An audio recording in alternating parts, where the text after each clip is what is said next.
Hi, everybody. Thanks for tuning in to the post-race press conference from the Detroit Supercross. 450 main event. Congratulations. Eli Tomac, Malcolm Stewart, Justin Barsha. Eli, you're well aware of what happened out there in the main event to the competition. I know on the podium you said you saw a lot of it, but what was it like for you on that track? Obviously, everyone was looking for that balance. You found it tonight. How difficult was it? It was a tough racetrack. I mean, one of the strangest surfaces I've been on, with the combination of it being rutted in some of the lanes and then kind of sticky and grabby on your tires, and it could pull you left to right. And then at the same time in some of the bold turns, you could easily wash it or, push the front end. So I couldn't even believe what I was seeing, like after halfway, for how many of the best guys I was seeing down on the track. I just, I don't know, that just goes to show you how gnarly the surface was.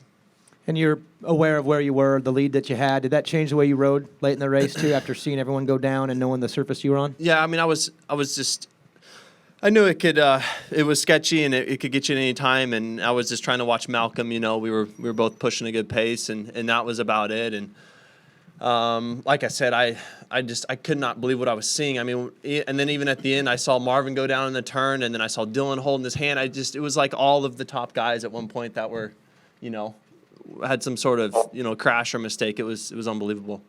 Well, congratulations. Jason Wygant. Yes, thanks, Jason Wygant, Racer X. Eli, you've actually been historically one of the most endurance, durable riders over the last 6-7 years. You've had a long run. Is there something you're able to do, especially when the tracks are tricky like this, to avoid the same problems that a lot of other riders have? Because it's pretty impressive how few races you've missed through the years. It's hard to say. I feel like it's just, you just try to be in as much in control as you can, and that's it, and not take. That's always the fine line, right? Is how much risk do you take and how far do you push it? David Iser. Thanks, Daniel. Eli, this was a super tight championship just several rounds ago, but now it's over 40 points separating you between second and third place. I know it's way early in the season, but is this to the point where you can already start talking about managing this championship? I mean, you can, but there's a lot of racing left, and a lot of things can happen in one night. Obviously, you saw what happened tonight, but we're in a great position, and that's it. And we've been solid. We've been, especially the past few. We've been good on all conditions, and it's just a nice place to be in. So on those nights where you're not feeling it, we expect you to continue to push for wins. Oh, like I said, I try to stay in my zone. I don't know what that's gonna where that's gonna go, where it's gonna take me, but just try to stay in control. All right, thank you. Jamie, Moto X Pod. Justin Barsha. So we saw the pictures of your finger during the broadcast. How was that? How did it affect you at all? Were you able to just ride through it, or did you even notice it? Main event, I didn't notice it. Obviously, my intensity wasn't the greatest though. So yeah, I mean, it held me back for sure. I got out to the lead and then got shuffled back pretty majorly. But yeah, this morning it was not good after the first practice. I was in the motorhome talking to the wife, like we were trying to decide like if I can't grip the bike, I'm not going to be able to race. That was the conversations we were having. But we figured it out and figured out how to make it good. We got through some Eli waffle grips on there to hold on, and it was all right. But that main event was nuts, honestly. It was just, for me, I was just, like Eli said, controlling what I can control, and that's all I did, and it put me in third, and, I was really close to Mookie at the end, so that was, for the day it could have been, it was awesome. All right, thanks, man. Kellen Brower, Racer X. Yeah, thanks, Kellen Brower with Racer X. Going back to Justin, wanted to ask you, you were the one that was kind of like behind the Sexton and Webb thing, and then you obviously saw Jason go down, and then Marvin went down right behind you. I mean, what was that whole situation like, just having all these guys kind of crash right around you, it seemed like? It was crazy. Honestly, when you're in the the zone though. Like for me, I was in my own zone. I was putting in my laps, and I wasn't the fastest guy, but I was just putting in my race, and it really didn't fluster me. But I was just, I didn't. At one point, I don't know which place I was in. Then I ended up in a podium position. So I was like, all right, just keep plugging along, and yeah, everyone was going down everywhere. So it was definitely, obviously now sitting back, it was like, scary night, but. Yeah, we got to just keep plugging along, and I feel like this year I've been able to do the best I can do every weekend, and podium this weekend. So yeah, obviously, like to get some wins here though to stay with this guy. Brad Gephardt. Brad Gephardt, Big MX Radio. Thank you, Daniel. This is for Malcolm. Malcolm, not the best of starts for you, but you were able to make it through. Talk about sort of trying to charge forward on a very tricky surface. Like Eli and Justin said, the track was pretty, I would say, pretty technical. Was it alive? What's that? Was it alive? Was it alive? Oh, it was dangerous out there. That was for sure. It was ready to bite some people, I can tell you that, and me included. But no, it was just, honestly, I didn't get the best start. There was definitely a lot of carnage, and I made a couple passes. And then at one point, I actually got really sketchy and went off the track before the section of the whoops. And, that right there was like, it can bite you at any moment. And then, like I said, what Eli said, it's like I was literally just doing laps, and you just see, like, riders just down left and right, like, in top riders. And it was a really tough track for everybody. The surface was like, it was one of those tracks where I never, like, you can't even explain how the dirt was. Like, I honestly felt like for like 10 minutes in the race, like the track started to come around, and then like 5 laps later it was gone again. So it's like, it was weird for me, but I know the whoops almost got me a couple of times, and I was just like, 3 laps to go, I was like, oh, we're down. I felt like honestly, I got to the point where, like, both hands blew off in the through the whoop. So I was like, yeah, I was trying to make a little push for Eli. I said, you know what, he can have it. I'll take second at this point. I didn't see too many riders go down, but I'm glad just to get second and, just get the ball rolling. But I felt good all day today. Fair enough. Hell of a ride, man. Thanks. Revista Moto. Hey, thank you, Dan. Hey, Eli, you did, for your level and for where you are, you didn't have a great start. Can you talk a little bit about how you navigate from where you were at the second or first corner all the way to getting to the front of or at top of the leaderboard? How do you keep your cool and your competitive edge when you see that you're not in a great start or a great position? There's so many riders in front of you. Well, going down the straightaway, I probably should have had the whole shot, and then I got bumped by Chase going into the first turn, and then it bumped me outside, right? And then everyone goes underneath you. But after that, my best line was in the whoops. That's where I was making passes early, and I was just going up the right side, and that's where I got most of the guys. So that was my spot tonight, and then made one pass after the finish line, that next bowl turn. But the whoops were my savior tonight for getting to the front. Great, thank you. Mitch Kendra. Mitch Kendra from Racer X. We'll go to Malcolm on this one. So obviously you guys don't want to see anybody going down, but you're in a tie now with Jason for second in the points. You kind of talked about, like, you have the bike, you have the people around you, you have Alden training you. I guess, what's the mindset going forward? Do you have, like, a bonus for finishing in the top 3? Can you just talk about, like, I guess your mindset here from the rest of the championship? Yeah, no, the mindset's still the same from A1. It's just get podiums and worry about where the end result, wherever you finish. And that's been kind of the same mind that I've been going with, and start off by the day, Obviously, you just have – every rider has, like, set goals they start off. I just feel like I hit the reset button for me. Is, start with qualifying to the heat race and then in the main event. And I feel like you start just executing that, it just starts becoming natural to you. So I felt good all day today. Detroit's always treated me well, and this is always one of the tracks that I've always looked forward to. So definitely had a little bit of chip on my shoulder going in, and here the results are, I end up getting second, so I'm happy with that. And we're going to Indy, so that's going to be a good one. I like that track as well. So at this point we're just keep doing what we're doing. Not going to change anything. Let's just go forward from there. Awesome, thanks. Great ride. Ryan with Cycle News. Well, thanks, Daniel. Ryan with Cycle News. I'm going to stay with Malcolm Stewart on this one. You mentioned thanking Timmy and Alden about the track conditions and stuff that you guys have been working on. Can you just kind of elaborate on something, maybe what you guys have been doing down there, or just kind of what you meant by that?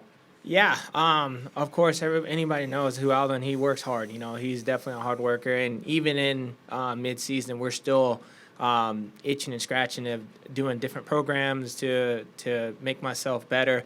Of course, I'm a newcomer between me and Alden, so he hasn't, I have never been experienced any of the stuff that we've been training. So just giving him data and stuff over the weekend. So we've been making minor adjustments and stuff. And of course, our track guy, Timmy, he's new to the game, and he's been, busting his butt off for getting the track as best as we can, and even like helping with the whoops and stuff like that, things that we were struggling in the beginning of the year. So I made a comment way back then. I said that once we go east, the bike would get better, and that's basically saying like, once Timmy got down and we built the whoops pretty big and just got the bike dialed in. So every race that we do, we just go back with the team and get data and move forward from there. So again, Alden's definitely been really doing everything he can to help me out, to get me to the front. And obviously we're trying to do our best to get to the front, and hopefully we get one of these wins soon. Cool. Congrats on a great ride. Thanks. Thank you. Michael Lindsay. Hey, Michael Lindsay from BottleMX. My question is for Justin Barsha. Justin, we've talked about the track conditions being just what the dirt was tonight and just how it developed. But looking back at the actual layout, the length of the track, do you feel like there's anything that could have been done to kind of just basically calm down the main for you guys? Is there any sections that stand out, or do you think the shortness of the track played a lot into how quickly it broke down? In my opinion, I don't think it was the gnarliest track we've ridden this year. Like breaking down wise, I think the dirt inconsistent. Like it was inconsistent. Like there was really hard spots, and then with that back rhythm after the triple was the squishiest stuff ever. It was almost like they, pulled the dirt from different spots. So like that one rhythm section was super squishy, and then there was concrete after the finish. We were down to plywood a lot, so I think it's just difficult. The track guys did a good job, but all in all, I think the track layout was good. I don't think there was anything really we were sitting on the gate for a while. They had a long track prep. So to me, they did all they could do, but it was just that dirt. The dirt just was awkward, honestly. And it was maybe alive. It seemed like it was reaching up and grabbing people. Jim Kimball. Hi, Jim Kimball with Motocross Action. I have a question for Eli. Eli, it looked almost like you had the whole shot, and we're going to be in the first couple riders coming out of turn one. But then, like you were shuffled back or something before turn two. What was going on in the very first part of the first lap? Yeah, I had a good run down the straightaway, and then I just got bumped by, I think it was Chase. It was the next guy on the inside. So that's what happened. And then it was a really tight first turn. So if you got bumped, it was like everyone would kind of sneak underneath. So that was it. Just got bumped and shuffled back. Thank you. Could I ask a quick question for Justin? Go ahead. Justin, good job tonight. It was cool to see two gas on the podium. You've had a pretty good season, I would say, by many standards. You haven't won a race yet this season. What's your take on the season so far? Yeah, thank you very much. First off, and it's been a good season. I've been consistent. I'd like to be on the podium a little bit more. So I've had a few races where just been a little hit or miss, and we've been searching with the motorcycle a lot lately. I'll be honest. We've been having to put in a lot of work, a lot of long days. The California tracks, it's a little bit difficult to test for us on. We have Corona and then we have KTM, but they just don't break down like the races. So testing to me this year has been a little bit more difficult because I feel like I leave the week on a really good setting, and then I come to the race and the track's just so different and broke down. So today, my finger was kind of a blessing in disguise because we used every session as a test session. our main suspension guy, Adam, wasn't able to be here today. So our guy, Hunter, he really had some great ideas and was, I'm sure, calling Adam back home. And the team did an awesome job. So I was really, I feel like the bike shined today and I have a lot more to give on it now. So I'm excited to just, heal up this finger and, do some riding in the end of the week and go swinging in Indy. I like Indy a lot. It's a good place. I've had a lot of good luck there.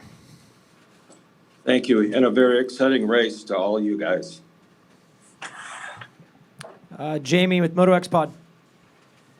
Eli Tomac, after the heat race, you said the track was deceivingly sticky and pulls you around, especially we saw Chase have that crash. And then in the main event, you got the bad starts. You have to decide, where you're going to push, where you're not going to push.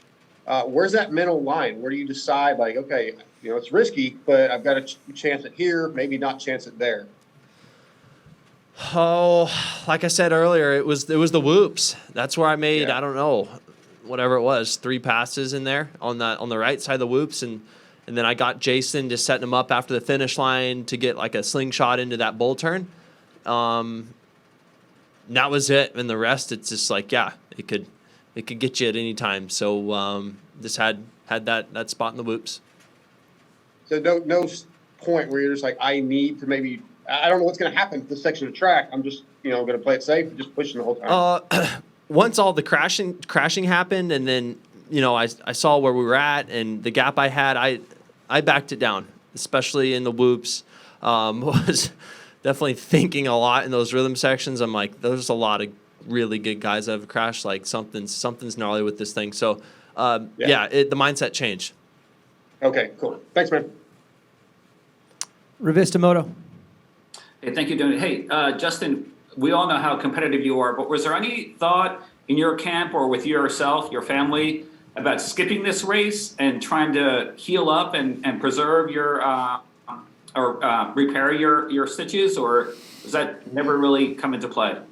The only person who thought that was the doctor that didn't know anything about dirt bikes and told me I need to take 2 weeks off. There's definitely, I was like, it happened on Tuesday, so I was like, I'm going to the race no matter what, and I'm going to give it a go. That's all I can do. I just feel like I'm in a good spot this year. I feel like competitive, so I needed to come to this race and make points. And so the thought was never, I always wanted to come here and race. That's my mentality is, always send it and go for it. And the finger was definitely like the only thing I was really scared about was like infection. So we've just been cleaning it all day because it is a deep cut. But just heal up next week and we'll be back at it again next weekend. Of course, thanks.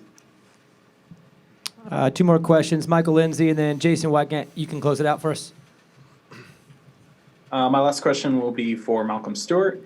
Malcolm, I know at this point, of course, anybody, you'd want to win. But at the same time, this is, I think, arguably the first, 450 season where you've had a factory level team truly committed to you. You're on a multi-year deal. With that, you've been very consistent. Once again, haven't gotten that win. How do you rate your season? Do you feel like this is building you for a championship run next year? Or do you still feel like you're missing goals, or are you happy with, what you've put in over the first half of the season so far? Yeah, I'm happy.